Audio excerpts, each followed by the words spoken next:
Hey, how you doing, everyone? Decided to give this a watch, give a bit of commentary on it. Probably going to chop it up into parts and release it bit by bit. So I guess it depends how it goes, if there's anything interesting or useful or anything even worth talking about. So yeah, here we go. Thank you very much. Standing Turn the ovation. sound up. Okay, here we go. Thank you. President Trump, thank you for doing this, as we Thank said. And you heard the reception there. The business people of Chicago, like everywhere else, they like a lot of the things you want to do in terms of tax cuts and some of the spending proposals. But like many business people, what they're often worried about is the cost. And the Committee for a Responsible Federal Budget, which is a bipartisan outfit, put out some predictions the other day. If you add up all the promises you've made, and your plans would add $7.5 trillion to the debt. That's more than twice the total for Vice President Harris. You're on course to push up debt up to 150% of GDP. This is a very This is one of those things that everyone talks about, but no one really gives two craps about. They really, really don't. Like, Republicans argue constantly about how they care about the debt, they care about the budget, they want to balance things. They don't, because every single time they have a chance to vote someone in, they always vote for someone who doesn't care about it. So some have been converted to senior citizens' homes, but that's not going to do the trick. And we're going to bring the companies back. We're going to lower taxes still further for companies that are going to make their product in the USA. We're going to protect those companies with strong tariffs, because I'm a believer in tariffs. I'm not sure that you are. I don't think you are, but I congratulate you on your career. But to me, the most beautiful word in the dictionary is tariff. And it's my favorite word. It needs a public relations firm.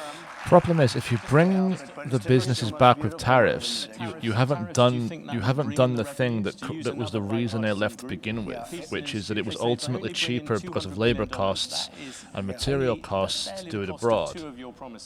Yeah, but that's like for what company are you talking about? Okay, look, I've brought in with tariffs, and I was just getting started. Then COVID came, and we had because I tell you what, I did a very good job in COVID. Nobody knew what the hell it was. I call it the China virus because I like being a little more accurate.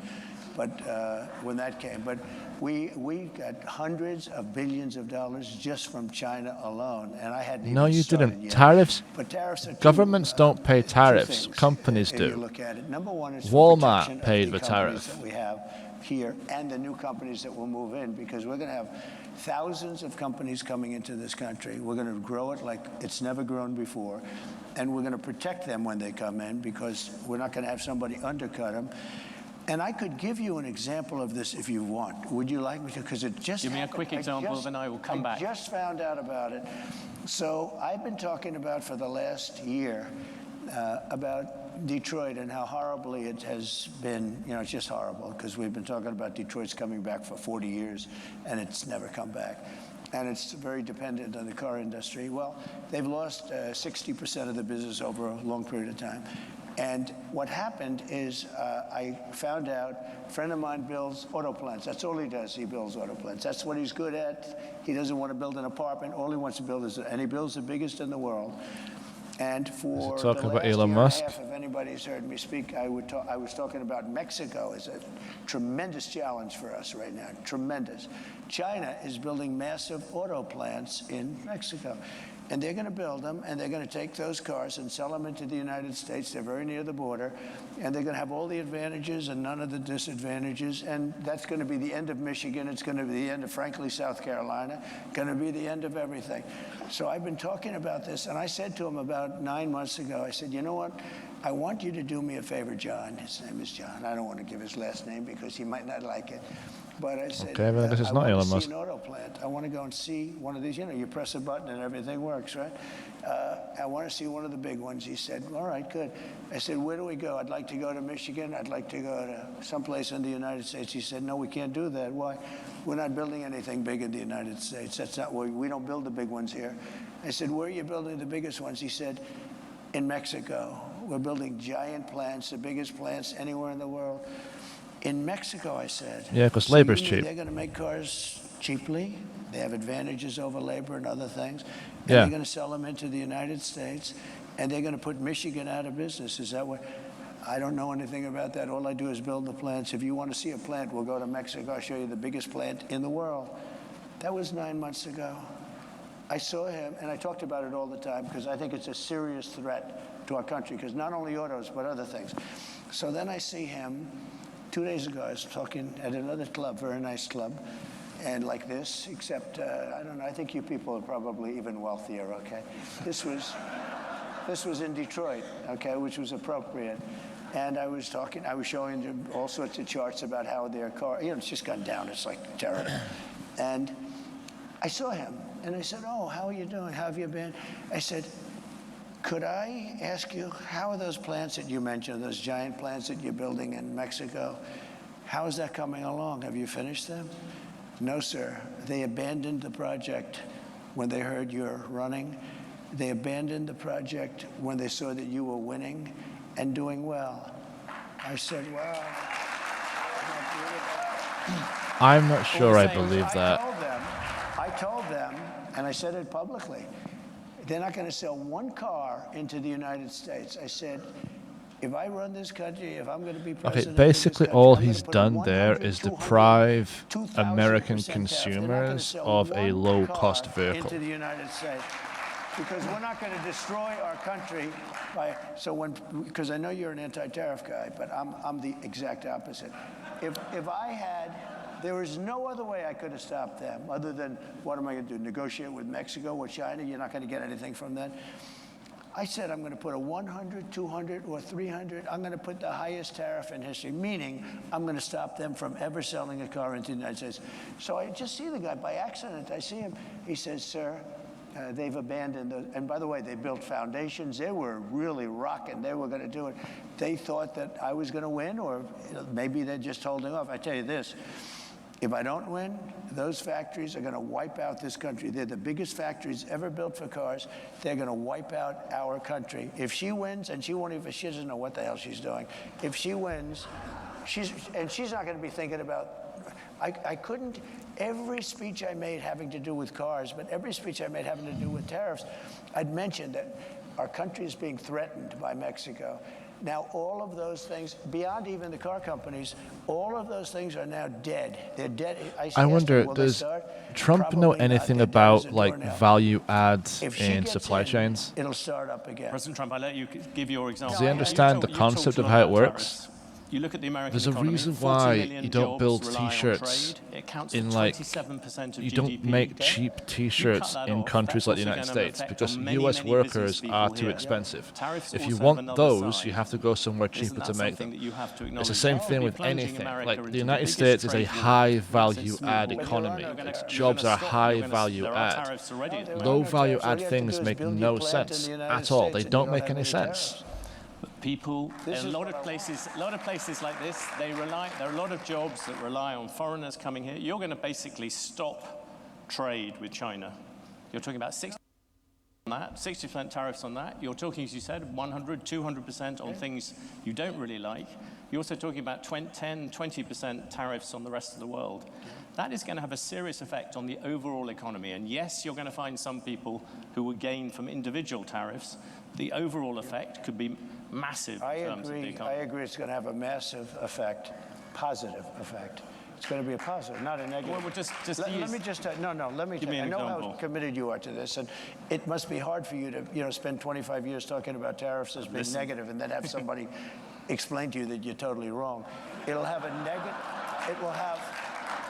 I'll go a step further. 40 if million, you don't 40 do million, this, President this Trump, country 40 has million, no 40 chance. million jobs is a lot of jobs to rely on They're trade. all coming back. Those are You've 40 million lost. jobs. Those are 40 million jobs in America that rely on trade. Are you ready? John Deere, great company.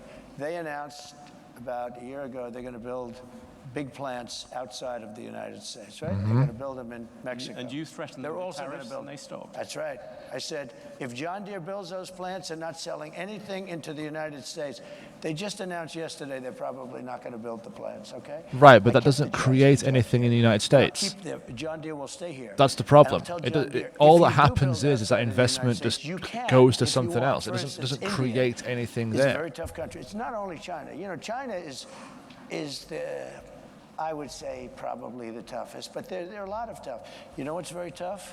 European Union. Our beautiful European countries, wonderful, wonderful.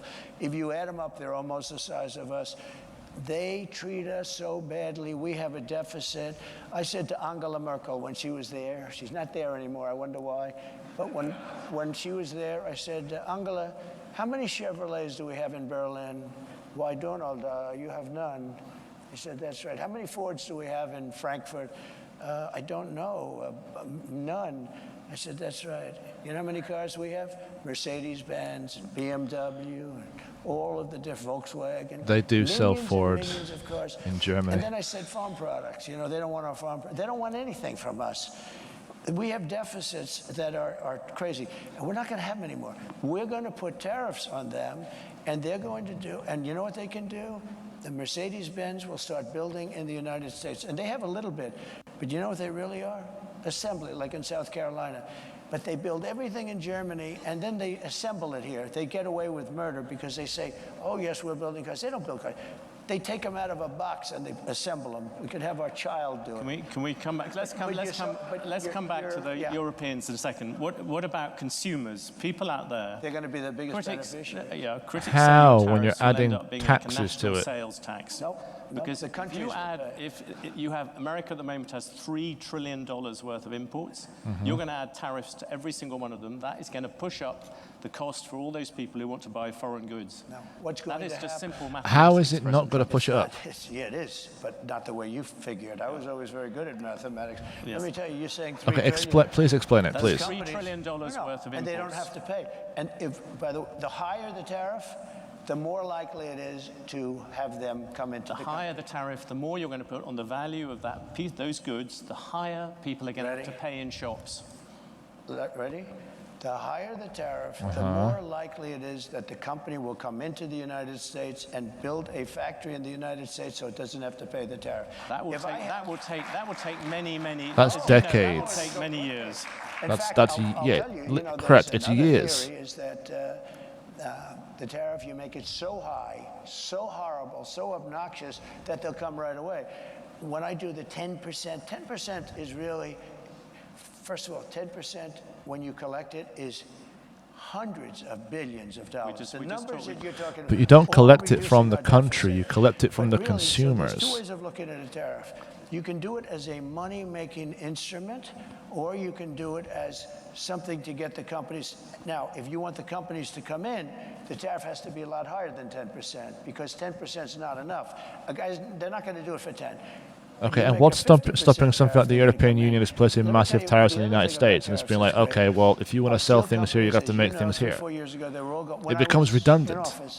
I saw a man from a big steel company, and he was devastated. I knew him for a long time, and it's been a tough. That's the business. reason It why was a tariffs great business ultimately many fell years down, ago, because it was And I would pointless. not let U.S. steel be sold to Japanese, by the way. It's psychologically, I think it would be. That's the Nippon steel, as you know. Yeah, I wouldn't let it be sold. But Yeah, Japan, one of the United States' closest allies, if it hasn't been because of the completed psychological by the time impact. I'm president, because I think it sets a horrible tone. But I had a lot to do with steel. We were going to lose all our steel companies because China, as you remember, was dumping steel at levels that This is nobody's true. ever seen This is before. true. China And I was put a 50% massively tax on that. inflating their And steel production. a tariff on that, all dumped steel. And it was also bad steel. It was what they call dirty steel. It wasn't good steel. Yep, true. Which is a bad thing for structural components of buildings and planes and things like that. They were dumping crap into our country. And I put a 50% tariff. I started at 25, I raised it to 50 because the 25 didn't quite do it. I raised it to 50 and that did it. They stopped dumping steel. And I saved our steel mills by having that. We saved it. We saved our steel. Now, what was left, because we've lost so much, but there are certain companies you have to have. There are certain things you have to have. Steel, you have to have. If you go to war, you know, there's a possibility you go to war. I kept us out of war. I was the only president in 82 years that kept you out of a war, except I defeated ISIS, but I inherited that one. That, again, isn't true. And by the way, There were plenty of conflicts in the world. Ukraine was ongoing, started 2014. It was an ongoing issue in the Donbass. It's all down to that was going on while he was in office. We have never been so close to World War III as we are right now, with what's going on in Ukraine and Russia and the Middle East. Well, let's. I had no wars in the whole world. Think of it. And I talked them out of wars. I talked plenty of countries out of wars. I had the whole world, other than ISIS, which Yep, I you know what? inherited. Ever since I moved to North America, I don't think there's been a major earthquake. Therefore, me moving here is the reason there's been no earthquakes. We don't know how to use it. You've dropped, President Trump, with great respect, I was asking you about tariffs. You've gone off about that. Seeing you brought up tariffs and foreign policy, many people would say the biggest problem with your tariffs is actually geopolitics. You, in your first term, you got some credit for effectively saying that there was a Cold War against China. That's what America was in. You look at the last Cold War against the Soviet Union, America won it in part because it rallied allies to it. You're talking about slamming allies with 30%, 20% tariffs.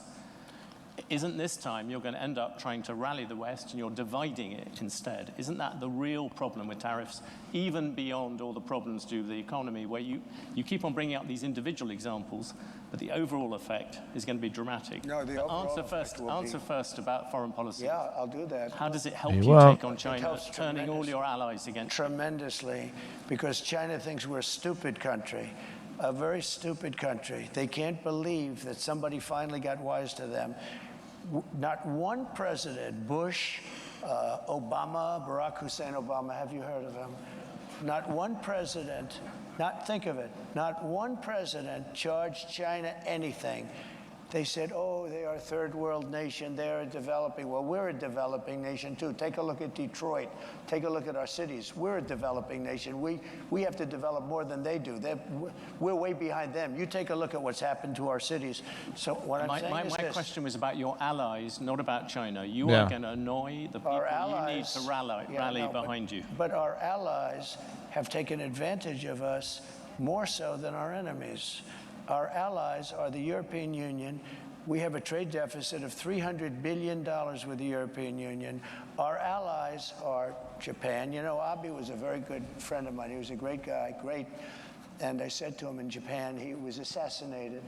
And he was a great man. He really was. I didn't see too many like him. And he got very sick and he had to take off, and then he was actually making a comeback. He was going to make a comeback and he would have won easily. Is he actually answering the question right now, or no? Handsome, wonderful man, respected by everybody. And I went to him and I said, Shinzo, we have to talk. What? Trade. And he goes, I'll never forget it. I know. I said, what do you know? I knew you'd come to me. Why do you say that? Because I can't believe, I wouldn't tell the story if he was alive, actually. Said, I can't believe how many years it's been that nobody even negotiated with us in America. I said, Shinzo, you have to pay for your cars. You're sending millions of cars. You don't accept a car from us. You don't have one car that you accept, and yet we're selling 3 million, 4 million of your cars. I said, Shinzo, on agriculture, you won't even accept our agriculture. And I renegotiated the whole trade deal from a little disadvantage because I was stuck with a bad deal. I mean, we have trade deals that were so bad that I said, who are the people that are doing it? They're either very stupid or they're getting paid off, okay? It's one or the other. It's very simple. We had the worst trade deals all over the world. From what I understand, I think that trade deal, the original trade deal, was put in place in order to help the Japanese recover. They have a money machine. We protect them from North Korea and other people. I think this was the case. North Korea is very post-World War II. I got along with him very well, Kim Jong-un. Yes. But wait, they don't pass anything. And I said, this is crazy. If I didn't put tariffs... He isn't really answering the question about how do you rally America's allies against China. I put tariffs on China, but I put 27.5%. Otherwise, we'd be flooded with Chinese cars. And all of our factories would close. We'd have no jobs at all in the auto industry. That goes for electric, by the way, which is a killer, which I've explained. Well, that's not true, because you still have to bear in mind quality. But I put tariffs on South Korea because they were sending in trucks. And I put tariffs on, fairly substantial tariffs.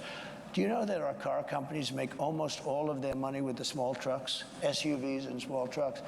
If I took those tariffs on, you would be inundated. Every car company would be out of business. And I got calls from Ford. I got calls from everybody saying, sir, I can't believe you're doing this for us. You saved our company. They make all their money with this. They make most of their money with the small truck and, the SUVs. I still don't think he's answered the question. Cars, but let me just come at you on foreign policy. You wouldn't have a car company. You have said that Taiwan should pay for U.S. protection. Yeah. I ask because this morning you just mentioned North Korea. The Chinese army, literally as we speak, are engaged in rehearsals for a full naval blockade of Taiwan. So I suppose my question to you, if China invades Taiwan, would you send American troops to defend it? Well, the reason they're doing it now is they're not going to do it afterwards, okay? So it's, so they're doing it now. They want to do it China. Now, look, I had a very... That's not answering the question. I had a very good relationship with President Xi, and a very good relationship with Putin, and a very good relationship with Kim Jong-un, who has a nuclear force that you won't even believe. And by the way, today it was announced for those that he just blew up the railroad going into South Korea. That means South Korea is now cut off from Russia and China and various other places. Cut off by rail. Mr. Trump, you just mentioned No, but Putin. these are big things. I have to mention them. Yeah, you just mentioned Putin, though, and this has been this controversy of the past week. Okay, so you didn't answer that question. Say yes or no, whether you have talked to Vladimir Putin. Okay, so no answer basically to the question about Taiwan. No answer. If I did, it's a smart thing. If I'm friendly with people, if I have a relationship with people, that's a good thing, not a bad thing, in terms of a country. He's got 2,000 nuclear weapons, and so do we. China has a lot less, but they'll catch us within 5 years. That sounds very much like you did talk to him. I don't talk about that. You talk about talking to Netanyahu, you talk about talking to these people. Russia has never had a president that they respect so much, but more importantly, or less importantly, I guess, I went into Russia, and people said, oh, he likes Putin, and Putin likes him. Let me tell you, the first thing I did was terminated Nord Stream 2. Nobody ever heard of Nord Stream 2. It's a pipeline from Russia to Germany and all over Europe. I said, wait a minute, to NATO. I said, so let's get this straight. My first meeting, I said, so Putin's building the biggest pipeline in the world. He's going to Germany, but all over Europe. And you're paying him billions of dollars a year, billions of dollars a month. Germany's paying billions of dollars a month, and we're supposed to protect you against the guy that you're paying all this money to. So is there something wrong with my thinking?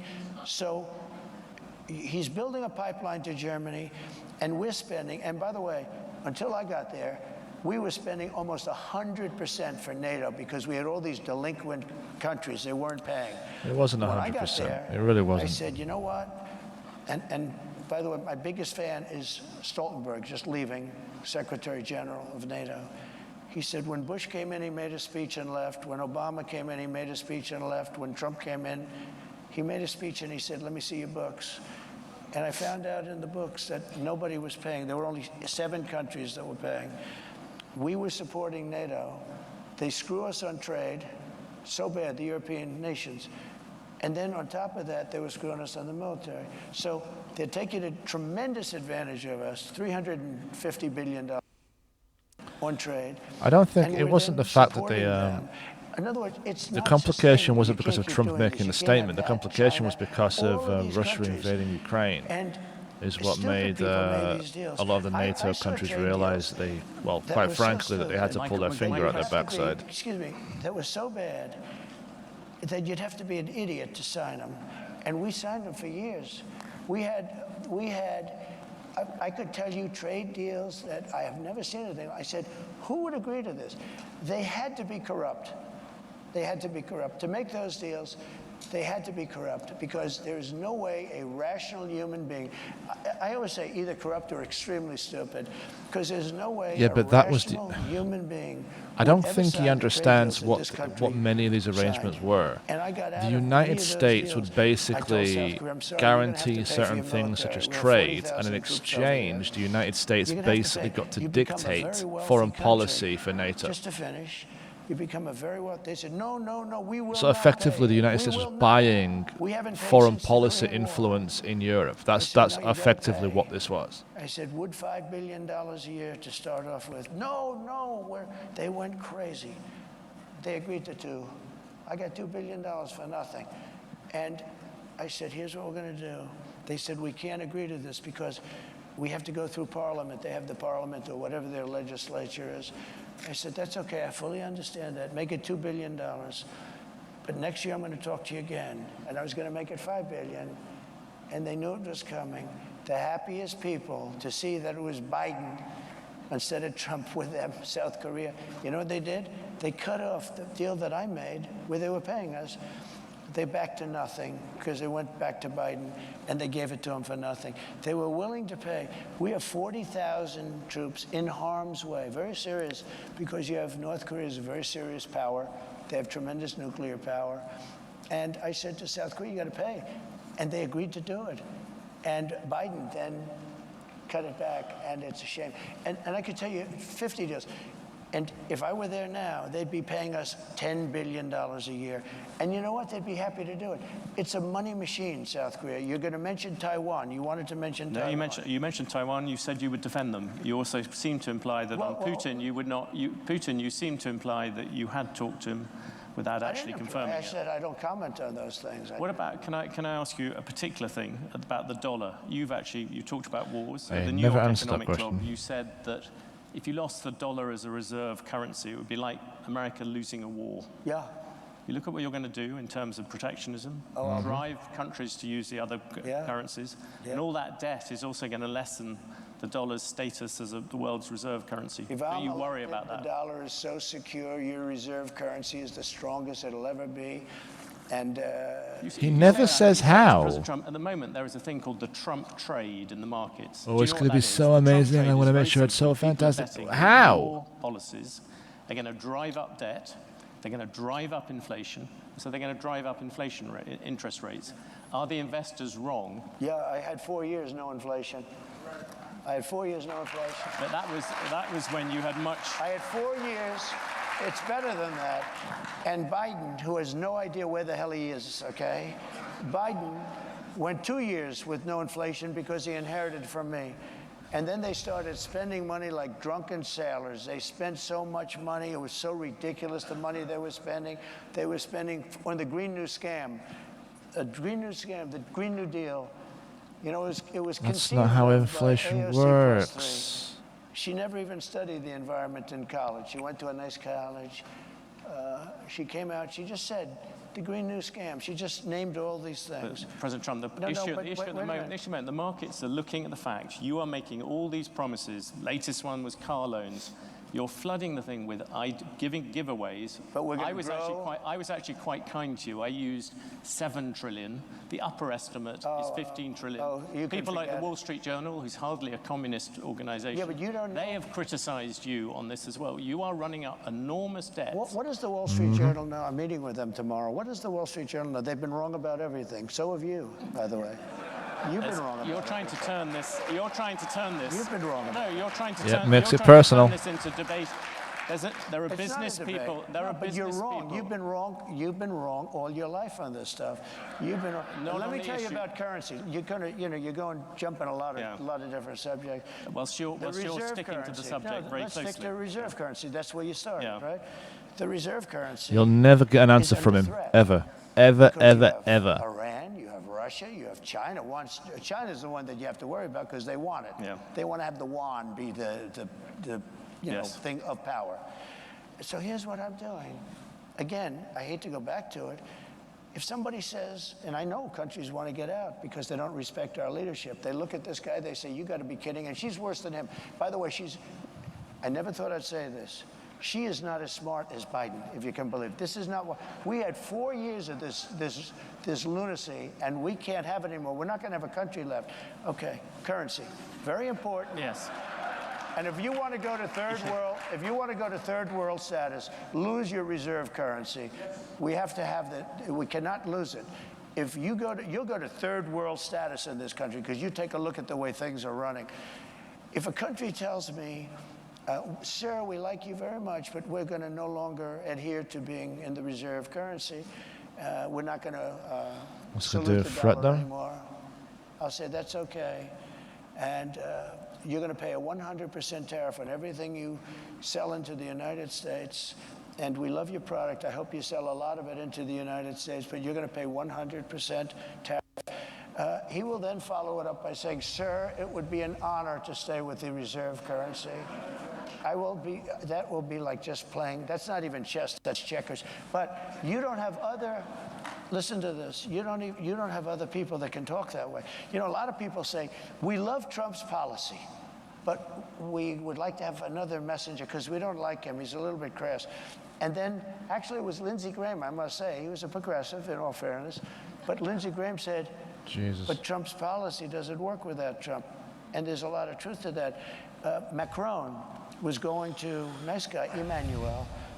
He's a wise guy, but he's for France, and we're for the USA. You know this story. He was going to tax American companies doing business in France, a very substantial tax. And I told my people, I didn't even like the companies, but I'm representing American companies. And this guy, so I said, call Macron and call his people and say, we're not going to stand for that. And I got Mnuchin and, you know, a lot of guys, smart guys, if I can finish. Yeah. I'll go longer if you want. No, I was going to ask you about the Federal Reserve. No, you got to be able to finish a thought because it's very important. You know, this is big stuff we're talking about. He's not answering any question. You've gone from the dollar to So let me just tell you. So I said, no. He doesn't answer questions. Basic, it's called the weave. It's all these different things happening. Yeah. So let me just say. So I said to Mnuchin, call him up and say, no way. He did, and he came back to see me. He said, they won't do it, sir, it's too late. I said to somebody else, you call him. Then I said, let me do it. And I called him. And I said, Emmanuel, you're taxing American companies very substantially. You're not doing it with other companies. You must think we're stupid. It's not going to happen. But Donald, I cannot do anything. It's too late. Or it was approved by a legislature. I said, that's okay. Here's the story. Every bottle of wine and champagne that you send into the United States, effective immediately, and I'm signing it as I speak, I'm charging you 100% on every bottle of wine and champagne. You know, they like the wine and champagne, right? Every bottle of wine and champagne that comes into the United States of America has a tax on, starting on Monday morning, this was a Friday, of 100%. And that's better than you're doing, okay? And he said, no, you cannot do that. I said, I've done it. It's already signed. Monday morning goes, may I call you back? Yes, he calls me back in about 3 minutes. We have decided to remove the tax from the companies. I did this all day long, but you don't have, you think Biden does that? I don't think so. Let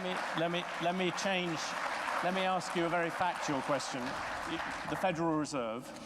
Yeah. Is the guy actually going to answer a question? Rates to go higher. You've gone backwards and forwards about whether you want to keep Jerome Powell as chair of the Federal Reserve.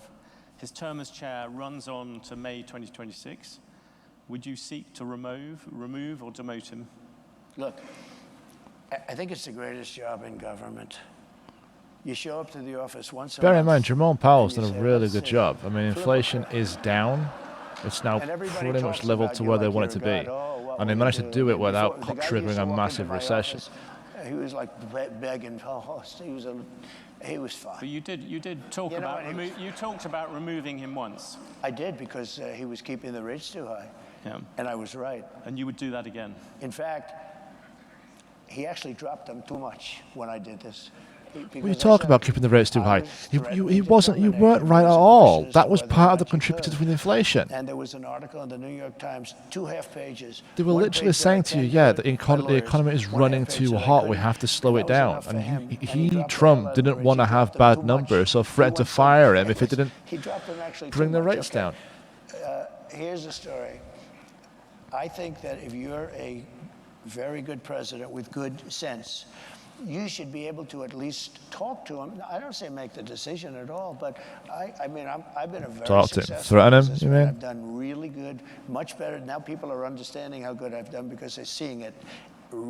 much better than the fake news wants to give me credit for. Just on the issue of whether you would replace I think I have the right to say, as a very good businessman and somebody that's used a lot of sense, I think I have the right to say that, I think I'm better than he would be.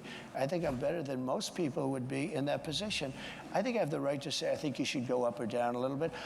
I don't think I should be allowed to order it, but I think I have the right to put in comments as to whether or not interest rates should go up or down. When you looked at the I Supreme think Court, what you Trump came up with a list fundamentally of people wants is to who you basically thought be would replace the him, ultimate guy bringing in the Supreme charge. Court justices. That's Would how you he do sees that with the himself. Federal Well, I Reserve? no longer need it. It was a great thing. In fact, a lot of people said I got elected because of that. I was an unknown quantity. I was very known as a business guy, but I wasn't known as a political person or the leader of a country. And people were very worried about, actually they were worried, am I going to be liberal, if you want to know the truth? And somebody said, would you come up with a list of 20 or 25 justices, in this case mostly judges, that you'd put in case it were necessary? Now, it's amazing because I got 3 in 4 years. Most people get none because, you put them in the young. You tend to put them in young. Only stupid people put old. You don't put old in because they're there for 2 years or 3 years. You're a So you put them in young. 78-year-old man running for president. I got 3. A lot of judges, a lot of presidents get none. I got 3. And I think they've been 3 great choices, too, by the way. But just on the Federal Reserve, by the way, I think they have been really great choices. Still hasn't answered it. I got 3 judges, and you know what they want to do? They want to now put up to 25 justices into the Supreme Court, the radical left, and that can't happen. So I think I've done a great job on putting in justices and 300 judges, and that made a tremendous difference in the country. I was a little lucky because Barack Hussein Obama did not get his judges approved, a lot of them. So I ended up with 125 judges before I got there. So again, Yeah, because the Republicans prevented him from doing it, even though they weren't supposed to. Because it's 9, and They basically refused to ratify it. For a very long time, and I got 3. Have the Democrats done that? The Republicans would have been screaming their heads off. Maybe we can change the subject to technology, seeing you wouldn't answer about the Federal Reserve. The US Justice Department is thinking about breaking up Alphabet, as Google likes to be known now. Should Google be broken up? I just haven't gotten over something the Justice Department did yesterday, where Virginia cleaned up its voter rolls and got rid of thousands and thousands of bad votes, and the Justice Department sued them that they should be allowed to put those bad votes and illegal votes back in and let the people vote.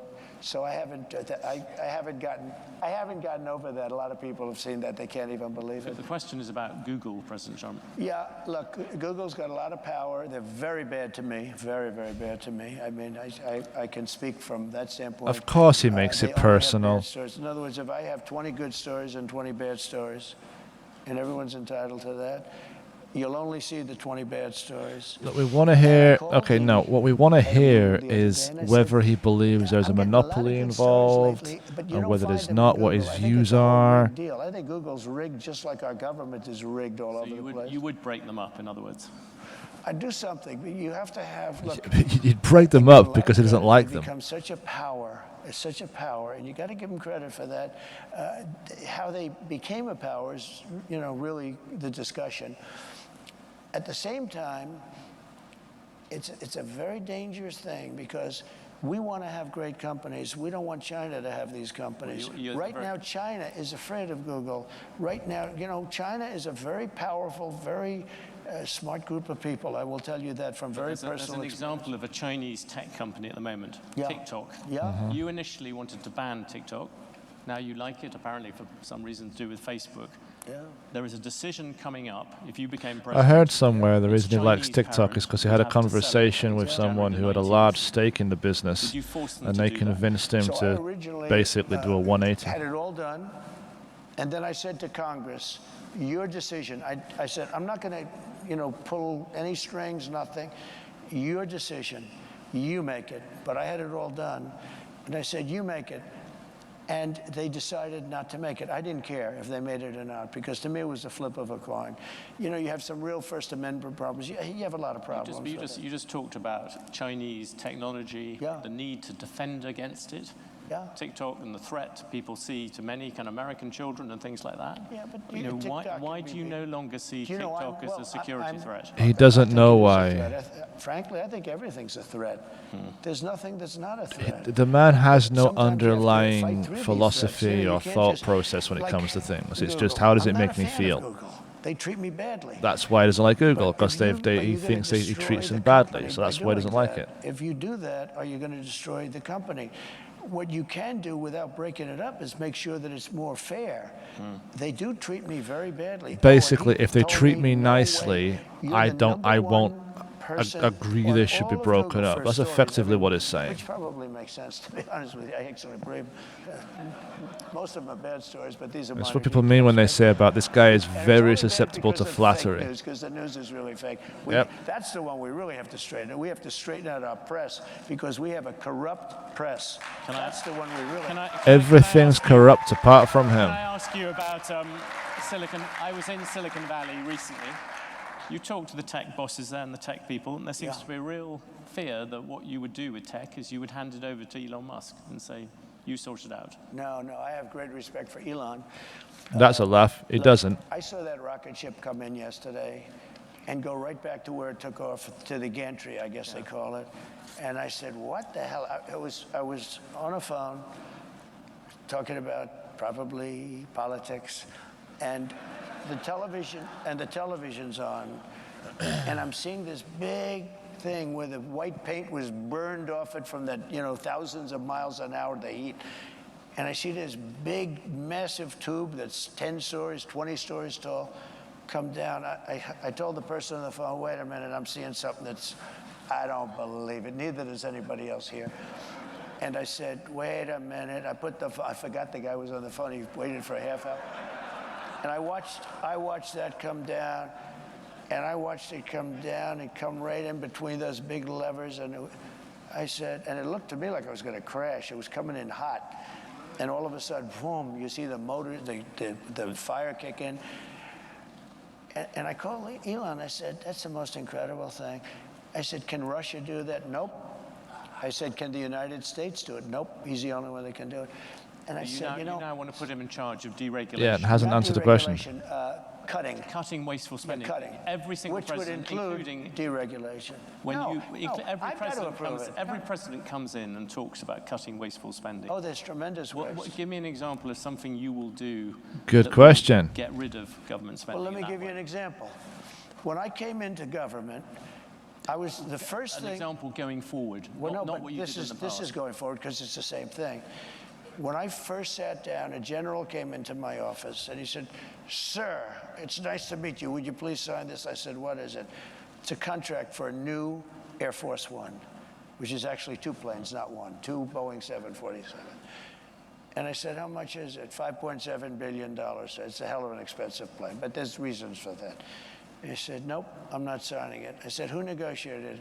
Barack Hussein Obama.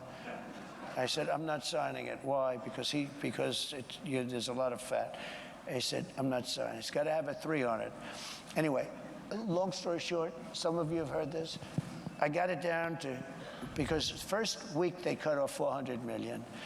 He said, I'll cut. I met with the head of Boeing. Wait, Dennis. I said, Dennis, you got to have a 3. 5.7 is too much. 5.7 billion. He said, the most I'll take off is $400 million. I said, well, that's not bad for one conversation. So he got it down. I said, nope, I'm not accepting. Then he took off 2 more. Then he took off. Anyway, 2 months went by, 3 months went by. I thought we blew the deal, and it was okay with me. I didn't care. But we should have a new Air Force One.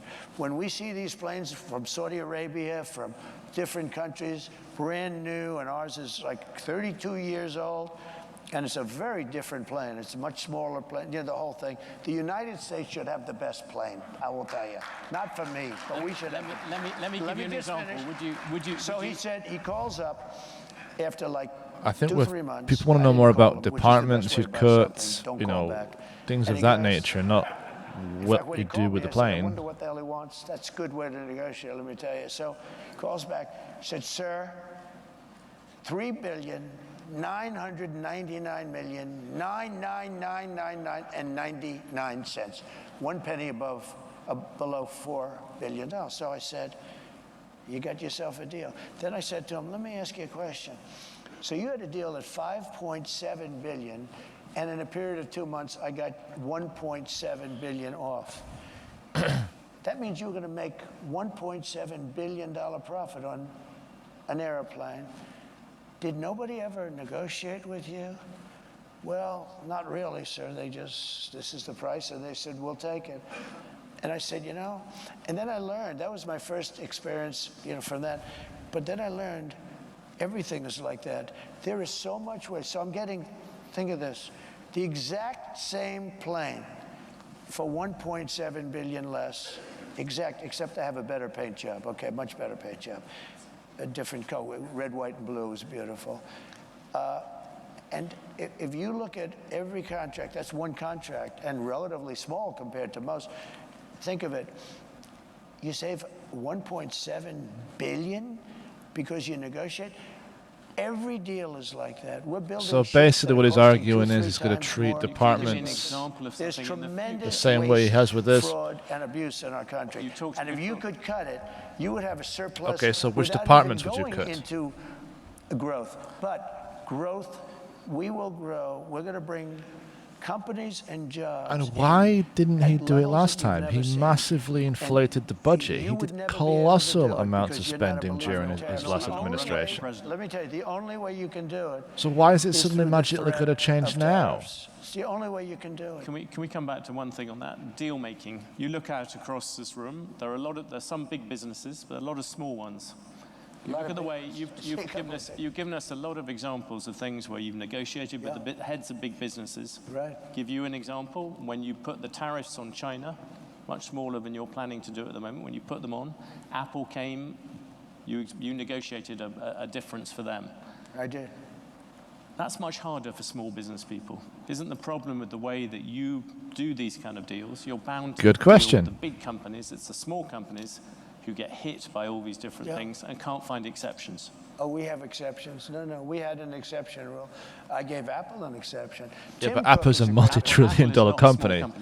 Please don't give it Tim Cook. But here's what the happened. question is about small businesses. Yes, but what will you do for them? No, but we have a very talented group of people. Bob Lighthizer did a very good job. We had great people. We had central casting. These are great, and a large group of people. We made exceptions. In the case of Apple, they needed an exception. You know why? Because of Samsung. He came to me and he said, Samsung makes a product similar to ours, very good product, the phones and other things. And because they're in South Korea, they don't have the tariffs. Because we're in China, we have the tariffs. I said, you happen to be right. You're not going to be able to compete. I said, look, I'm going to give you a 1-year break, but I want you to start building your factories in this country, whether it's Texas or any other place, anywhere in the country. And he said, what does that mean? I said, you have everything in China. I want you to move it from China back to our country. And he started doing that. And he built a factory, a big one in Texas. He built another one. And this was all a process. It was all happening. Yeah, but there's only so much they can shift. If they shift the entire, a lot of their main production isn't going to the United States. It's going to India, because if they did the whole thing in the United States, you'd be paying what, 3 times the cost for a phone? And I did it for many companies. But what happens if how do small businesses come and see you? Yeah, hasn't even answered that yet. But we do it for small businesses too. We do it for small businesses. What? So someone has to, a small business has to directly contact you and I say, didn't know, but he came to me. He was at a meeting, and he built kitchen cabinets, and he was, pretty big in the business. That's all he did is build. If he's pretty big in the business, he's not a small business owner. China and South Korea are building kitchen cabinets for 1/3 of what I can make them. I said, what's the quality? They're not as good, but they're good enough. I can't compete. I'm going out of business. Oh, what's going on with that? I put a 25% tariff still on kitchen cabinets. I saw the guy 3 days ago. He said, I'm the man that saw you about kitchen cabinets. You saved my company when you did the tariff, and you saved thousands of jobs, and my company is now doing very well. And he started to cry. started to cry. And this guy hasn't cried too much, I will tell you. He said, "You saved my company. There's nobody that could have done that." Maybe I can ask you then about something else. Yeah. Business people here in this room, business people, capital markets, they all like the rule of law. They like certainty. The Chinese, who you mentioned, other dictators, right? They don't like it when things go wrong. But they like it when things go wrong in America. If you look at the events of January the 6th, 2021, it showed to many people America's democracy was unruly and violent. Only 3 weeks to go to the election. Will you commit now to respecting and encouraging a peaceful transfer of power? Good question. Well, you had a peaceful transfer of power. You had a peaceful transfer of power. You had a peaceful. Come on, President Trump. You had a peaceful transfer of power compared with Venezuela, but it was by far the worst transfer of power for a long time. It's true. That's the fact. I appreciate that, because this is what they like to do. This is what they like to do. Yeah, he's going to go for it. You're the media. You're attacking me. It's a legitimate question. The question, President Trump, is: would you respect the decision? When I found out about this interview, I did a little check. He's a man that has not been a big Trump fan over the years. So I had a choice. Do I do this interview or not? I'm glad I did. Is he going to answer the question? Do I do this interview, or do I disappoint a lot of people? Because I know a lot of people in the audience. But his view is very different than mine. Let me just tell you. I'm asking you a question, Trustro. We had a term, peacefully and patriotically. These were people. If you think an election is crooked, and I do, 100%, if you think the day it comes when you can't protest, you take a look at the Democrats. They protested 2016. They're still protesting it. Nobody talks about them. But if we protest, we want to have honest elections. You think the last election was honest? Yes. Do you think all the times it went to courts, the courts sided with the other? Yes, it did. Yes, it did. They went to court, and the courts all said, you don't have standing. Nobody has Yeah, standing. because you can't demonstrate, you have nothing to show that you were screwed over. That means you don't have standing. Ask him if he knows what standing means. Take a look. I'd show you hundreds of pages of facts. People were angry. People were there. And I'll tell you what. Yeah, they were angry because you lied to them. That's why they were angry. Hundreds of thousands, the largest group of people I've ever spoken before, and I've spoken before. He's not going to answer the question. And peace. And some people went to the Capitol, and a lot of strange things happened there. A lot of strange things with people being waved into the Capitol by police, with people. So now he's going to blame the police. Go in with that never got into trouble. You know, I don't want to mention names, but you know who they are. A lot of strange things happened, but you had a peaceful, very peaceful. I left the morning that I was supposed to leave. I went to Florida, and you had a very. So if someone attempts a coup and that coup fails, then it's okay? That did go down, which was a tiny fraction of the people that went to Washington. I mean, you're talking about a very, very small, because there are hundreds of thousands of people, and I don't know what you had, 500, 600, 700 people go down to the Capitol. But those people, that was not one of those people had a gun. That's not true. Nobody was killed except for Ashley Babbitt. She was killed. She was killed. She was shot in the head by a policeman that what he did was horrible. President Trump, maybe let's. So I think we should be allowed to. Still hasn't answered the question. You see by the reaction in this room. Let's return to one other big subject that you bring up repeatedly: immigration. Yeah. I know it's a very emotive issue for you, but just from the point of view of business people here, you look at the full effect of taking a lot of people out of the workforce, removing a lot of people. The Congressional Budget Office is banking on the fact that there'll be $9 trillion added to the GDP of America over the next 10 years by immigrants. You want to stop that process. For all the people who run businesses in the audience, I'm just focusing on the economic thing. Are you prepared to say, look, it's fine to have a slightly smaller economy in exchange for having the immigration controls you want? Simple answer. I want a lot of people to come into our country, but I want them to come in legally. I don't want to have. But that means you will have. That means you will have to deport. You know, you are talking about deporting 11 million people. That is a lot of people to take out. It came out last week that 425,000 people are horrible criminals at the highest level. but it came out that 13,099 Oh were God. let in during their administration. That's They've not gone true. wrong. It's over the last few Over decades. the last 3.5 years, Jesus. 13,000 plus people came in, murderers. They're in jail for murder. Some were having the death penalty. They were all released into our country. 13,099 people were released into our country. We had drug dealers released. We had street gangs released. Look at what's happening in Aurora. But now I don't have to go with Aurora anymore. Look at what happened last night in Times Square, where migrants from all over the place. You know, it's not just South America. We have people coming in from the Congo, large numbers from the Congo and Africa. They came in, as of last night, I was speaking to Tom Homan, 180 countries. People came in. They came from prisons and jails. They came from mental institutions and insane asylums, a step above. They came from the terrorists. We had large numbers of terrorists come in. When I was president, we had the strongest border in the history of our country. I built hundreds of miles of wall, and walls work, by the way. Hundreds of miles. We had the best numbers we've ever had. Now we have the worst numbers, and here's the problem.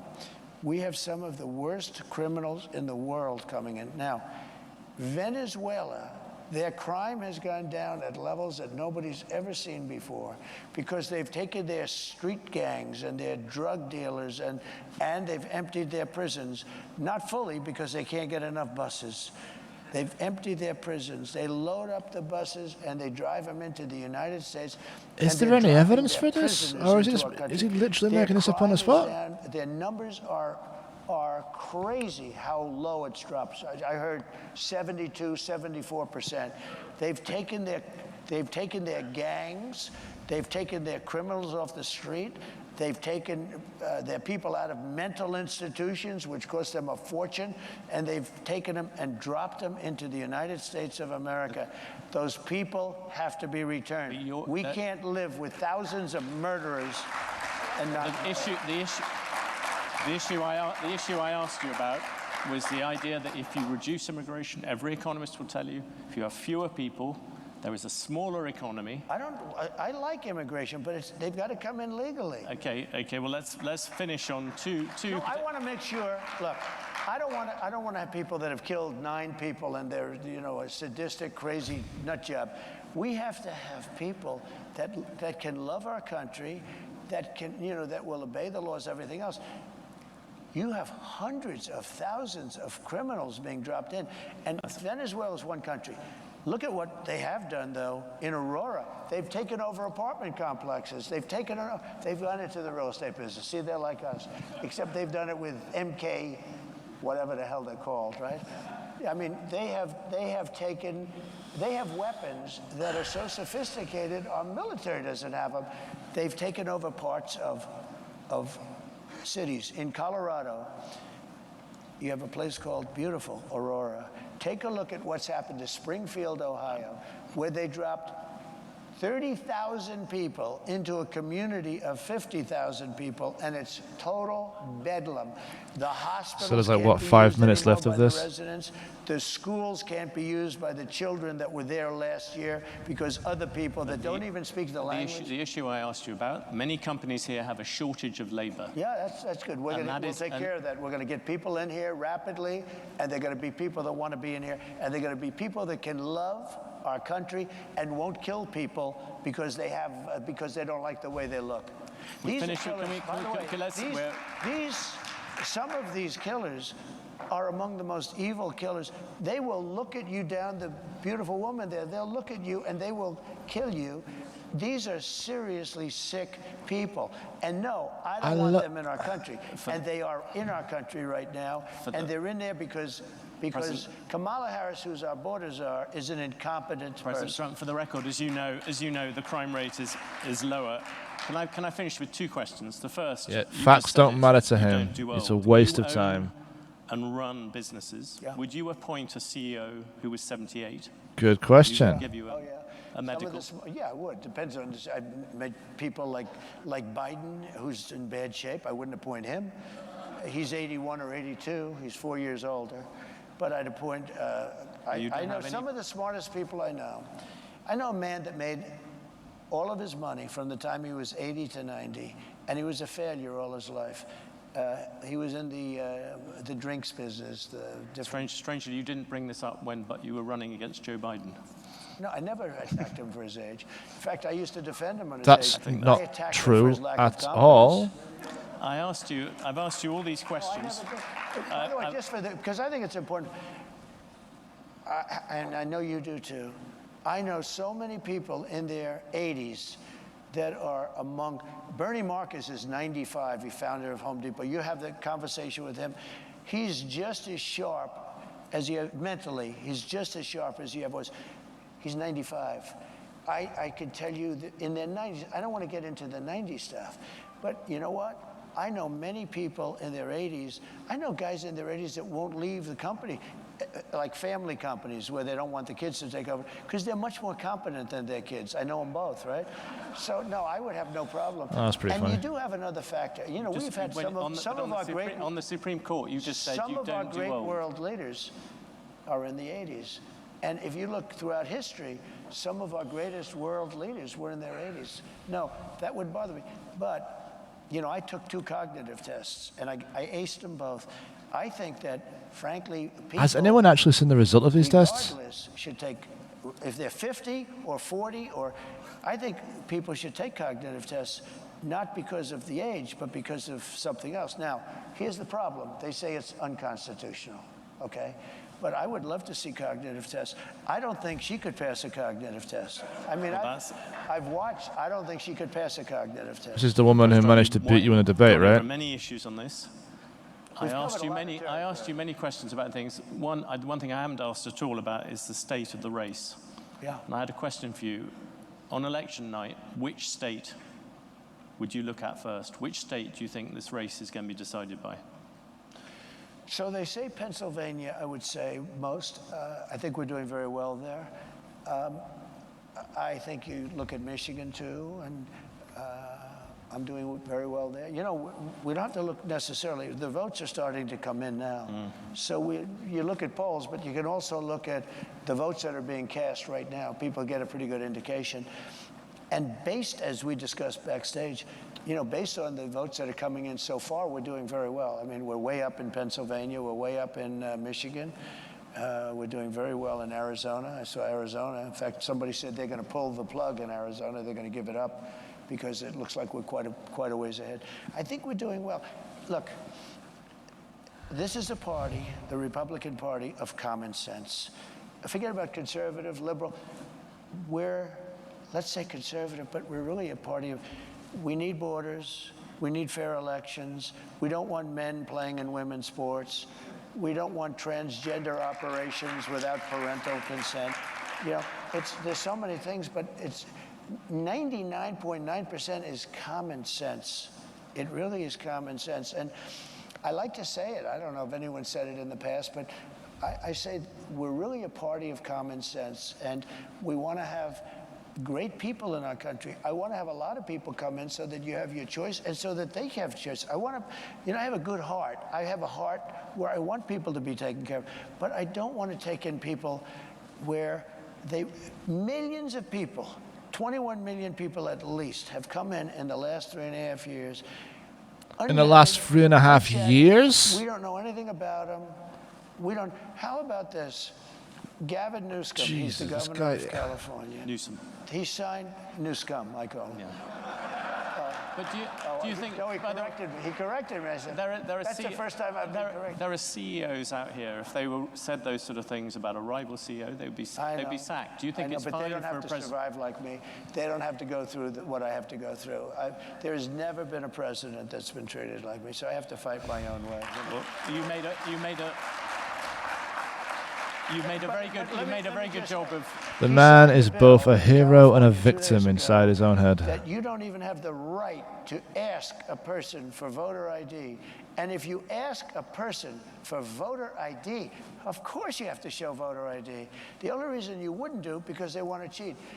The bill says No, it's left to the cannot, states. It's against the law for you to ask a person, may I please see your voter ID when he votes? What is our country coming It's because it's down to the You've given states. us The a federal tour de government reserve where doesn't that have the country might be right to going to. dictate to the Thank you very much. states how they run their elections. Thanks for the conversation. Because it's the states that do the voting.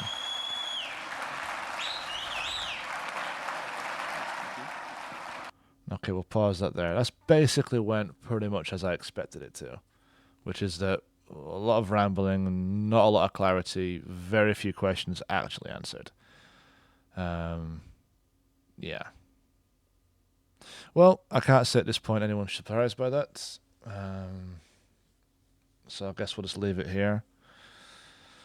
Oh, God, I mean, it's conversations about immigration and the economies really bug me. I mean, it genuinely does bug me. Like, it's been talked about so many times. I mean, we refer to the 13,000 people in prison and stuff. Said, oh, they all came in here in the last 3.5 years. No, it's been over decades, and everyone knows this. It's been talked about on Fox News. Even they considered, yes, this is actually what it means, and yet he still brings it up. I'm sure he's been challenged countless times. He just does not care. He does not care. This is a man completely without principles. It really is. You know?